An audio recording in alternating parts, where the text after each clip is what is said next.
बच्चों, इससे पहले वाली क्लास में मैंने आपको रिग्रेशन इक्वेशन पढ़ाया। रिग्रेशन इक्वेशन में मैंने सारे टॉपिक पढ़ाए। एक स्टूडेंट ने हमको लिखा कि लिस्ट स्क्वायर मेथड हमने नहीं पढ़ाया है। बच्चों, 23 तारीख का जो वीडियो है उसको जब आप पूरा देखिएगा तो उसमें लिस्ट स्क्वायर मेथड भी मैंने पढ़ाया है, और वो लिस्ट स्क्वायर मेथड अगर आपको समझ में नहीं आया तो फिर से मुझे बताइएगा, मैं आपको समझा दूंगी। एक दिन मैं आपका गूगल मीट से क्लास ले लेती हूँ, जो आपकी डिफ़िकल्टीज़ हैं उनको मैं सॉल्व कर दूँगी। अब बारी है इंडेक्स नंबर की। ये यूनिट सेकेंड का टॉपिक है। और क्या होता है इंडेक्स नंबर आपको बता दें। Index number means change is the law of nature, and this law applies fully in economic spheres,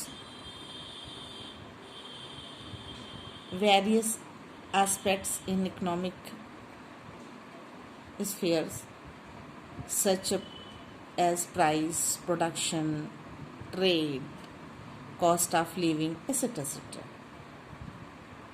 Move continuously in various phases of ups and downs or fluctuation.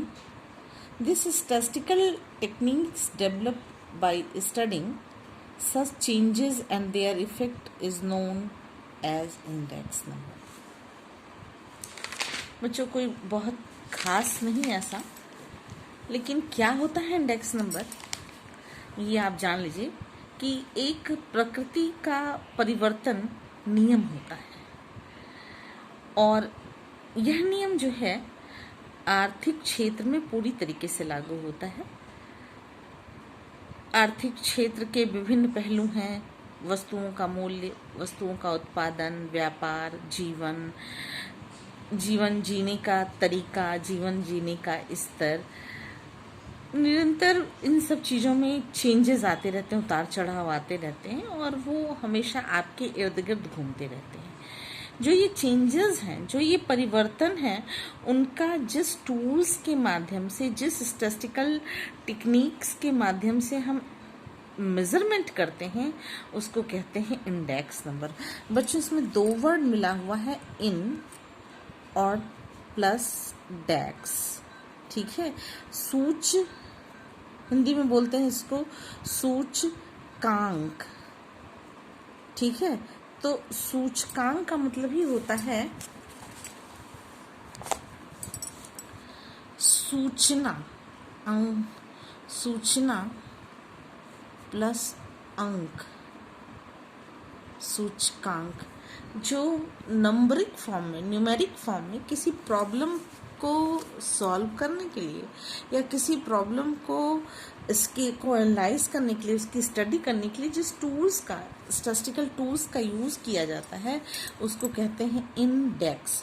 In plus desks. Index की meaning होती है numeric form में problems को study करना, और फिर उसके बाद एक रिजल्ट पर पहुंचना, उसका फिर एक टेबुलेशन बनाना, उसको एक फॉर्म में प्रेजेंट करना, वो एक चेन की फॉर्म में प्रेजेंट करना या फिक्स फॉर्म में प्रेजेंट करने को इंडेक्स कहते हैं। ठीक है, फिर से सुन लें आप बच्चों कि जो परिवर्तन जीवन से संबंधित होते हैं, उन परिवर्तनों में जो परिवर्तन हो रहे हैं, उन परिवर्तनों का हमारे जीवन के पर क्या प्रभाव पड़ता है, और वो प्रभाव का जो हम मेजरमेंट, जो इफेक्ट आ रहा है, उसका जो हम मेजरमेंट जिस टेक्निक से करते हैं, उसको कहते हैं इंडेक्स नंबर।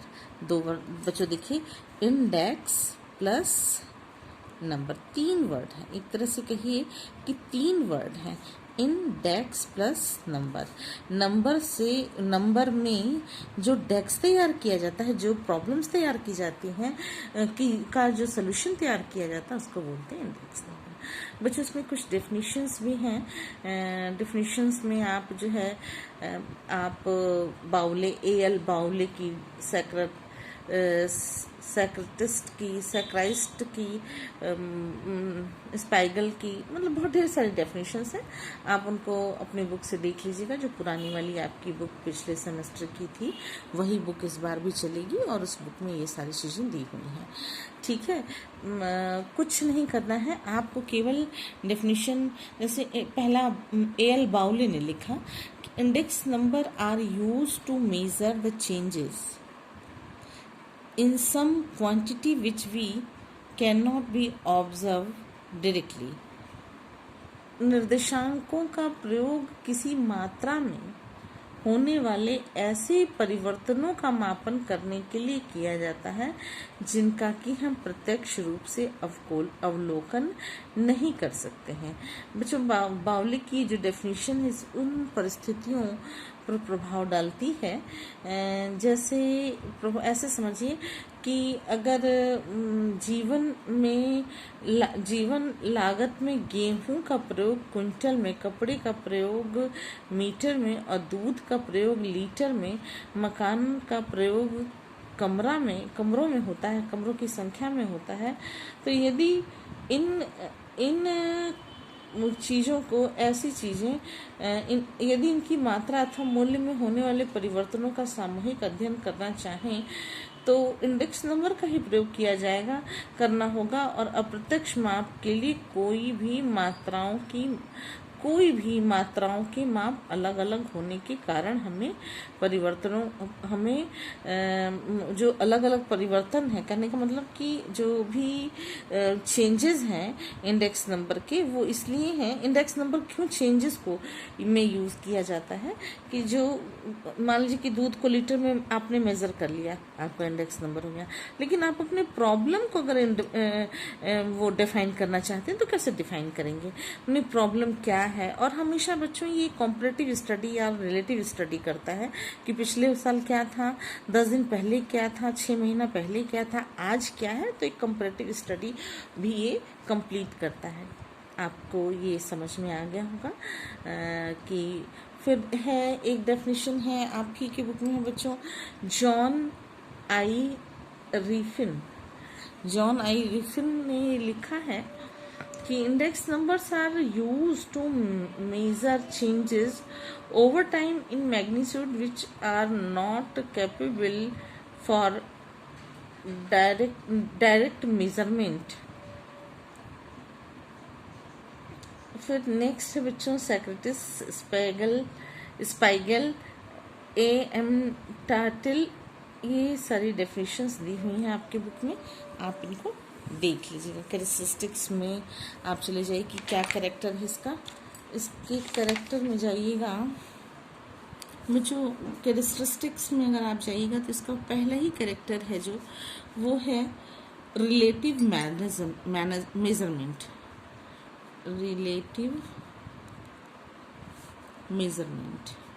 बच्चों ये हमेशा रिलेटिव मेजरमेंट करता है। इट मीन्स कि इसके बिहार पर क्या पिछले साल था, क्या ये इस साल है। मान लीजिए कि 2010 में जो चीज़ें थी वो 2014 में कितना परिवर्तन हुआ, इनकी स्टडी करता है। कितने % चेंजेस हुआ, इनकी स्टडी करता है। स्पेशलाइज एवरेजेस, ये औसत आय जो हमारी एवरेज है, मतलब कि an average is a single figure which represent of a group of figure. तो जो सेकंड है रिलेटिव मेजरमेंट, आपको क्लियर हो गया होगा कि जो हमारा इंडेक्स नंबर बनाया जाता है वो ईयर वाइज बनाया अगर हमने, तो 5 साल पहले क्या चीज़ें थी उनकी स्टडी करता है। कंपैरेटिव स्टडी करता है कि वस्तुओं का दाम घट रहा है कि बढ़ रहा है, ये सारी चीज़ों को वो मैनेज करता है। नेक्स्ट है बच्चों स्पेशलाइज्ड एवरेज। स्पेशलाइज्ड का मतलब ही होता है, स्पेशलाइज्ड एवरेजेस की मीनिंग समझ लीजिए बच्चों कि विशिष्ट प्रकार के माध्य को स्पेशलाइज्ड एवरेज कहते हैं। एक ऐसी संख्या से है जो कि डाटा के एक ग्रुप को रिप्रेजेंट करता हो।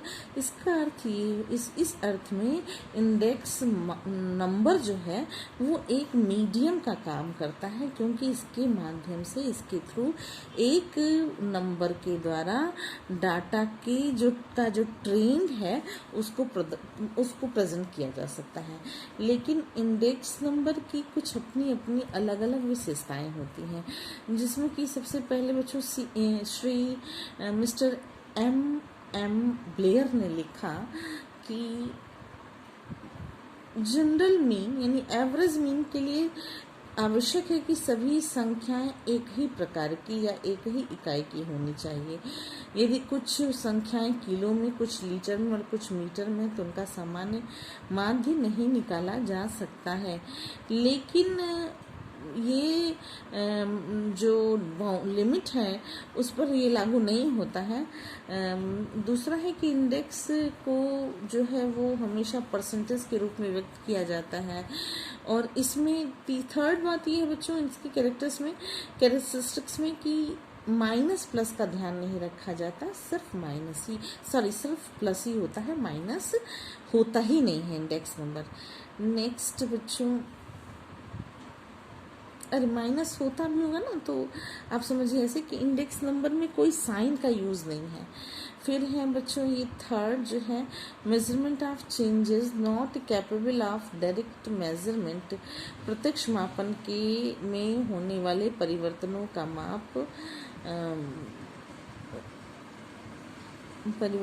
का मापन किया जाता है।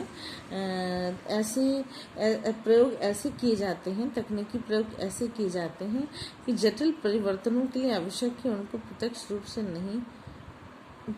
रूप से जैसे बच्चों हम कुछ चीज़ों को जो है प्रत्यक्ष रूप से नहीं जांच सकते, चेक कर सकते हैं, ना ही उसको एनालाइज कर सकते हैं। जैसे व्यक्ति का मूल्य स्तर, जीवन स्तर, आर्थिक क्रियाओं में परिवर्तन, जो उसका बिहेवियर है, इन सब चीज़ों की हम स्टडी नहीं कर सकते, इसलिए इस टेक्निक का यूज़ किया जाता है।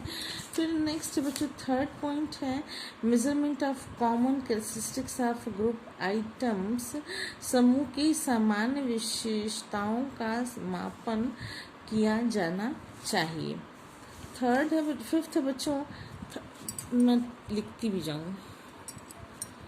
थर्ड है measurement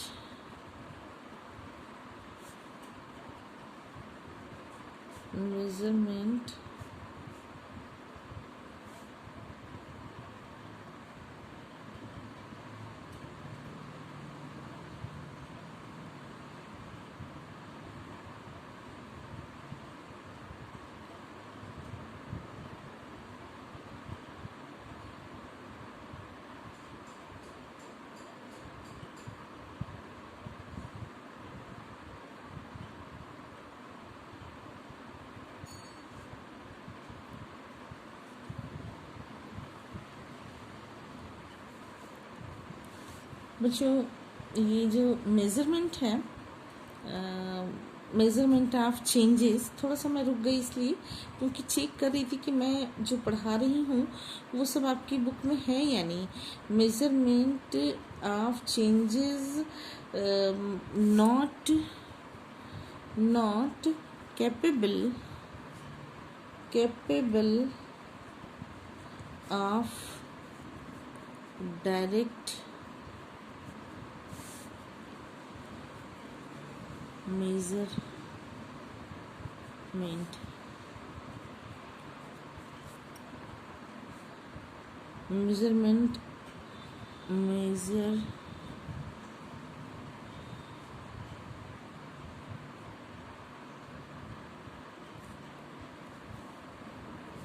measurement of common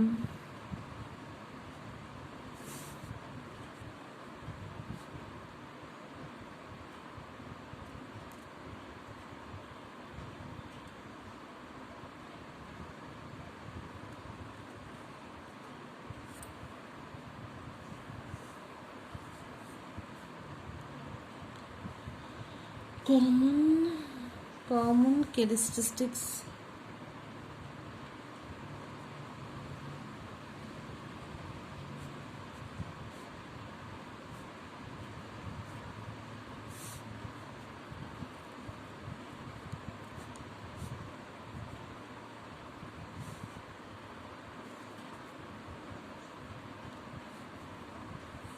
comparison,